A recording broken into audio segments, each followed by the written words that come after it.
For far too long, Americans have grappled with the epidemic of gun violence that has taken lives and shattered families and communities in my home state of Michigan, as well as all across the country. These shootings and attacks not only cause imaginable pain and grief for victims and their families, but terrorize entire communities who must cope with the lasting effects of unspeakable tragedy in their schools, in their theaters, houses of worship, and other public places. There is no one easy solution to address this matter, but Americans deserve to feel safe where they live, where they work and learn and shop and pray. And these senseless acts of violence occur far too often.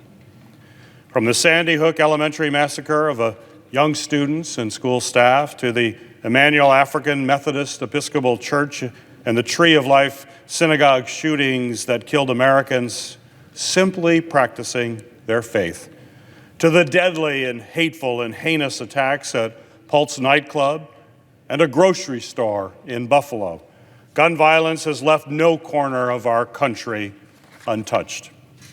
In Michigan, sadly, we know all too well the terror and the devastation caused by gun violence. Late last year in Oxford, Michigan, a horrific shooting unfolded at Oxford High School. In a matter of just mere minutes, a routine school day at Oxford High turned into a scene of chaos and heartbreak when a gunman, a 15-year-old classmate, opened fire inside the school, taking 4 young lives and wounding 7 other people. That attack forever changed the lives of the students, the teachers, staff, and shattered the assumption that schools are a safe haven. Oxford High School students and the entire community have been resilient. But as they continue to process the shooting and to work to heal from it, those emotional wounds again reopened for many when they watched yet another horrific scene play out at Robb Elementary School in Uvalde, Texas, where 19 young students and 2 teachers were murdered. Schools are supposed to be a safe haven. Parents and family members should not live in fear that their children or their loved ones who are at work won't return home at the end of that school day. And while there's no single solution to end the gun violence epidemic, for far too long, partisan gridlock has prevented Congress from advancing common sense legislation that can save lives.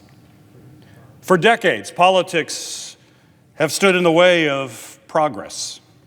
And that's despite 90% of the American people, including a majority of Republican voters, supporting common sense steps like expanding background checks.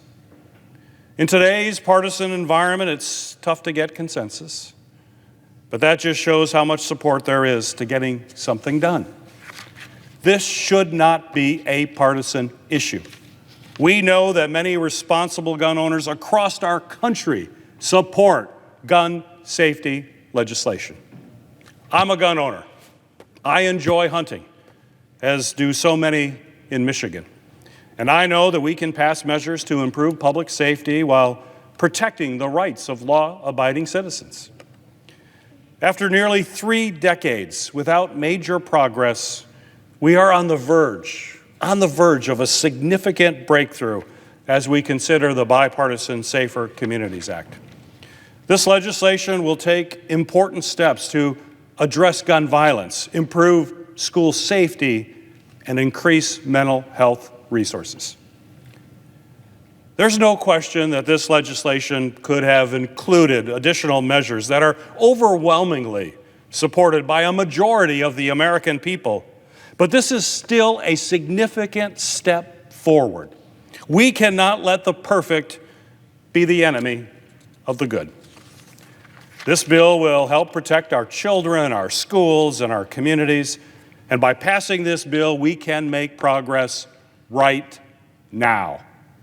Right now, with this legislation, we can strengthen background checks for gun buyers under the age of 21 and keep guns out of the hands of dangerous people who simply should not have them. This includes providing critical support for red flag laws at the state level to ensure deadly weapons are kept out of the hands of individuals who a court has determined to be a significant danger to themselves or to others. And right now, we can offer protections to victims of domestic violence by adding convicted abusers in dating relationships to the National Instant Criminal Background Check System. And right now, we can crack down on criminals who illegally evade licensing requirements. Right now, we can increase funding for school safety to institute safety measures in and around schools and support school violence prevention efforts.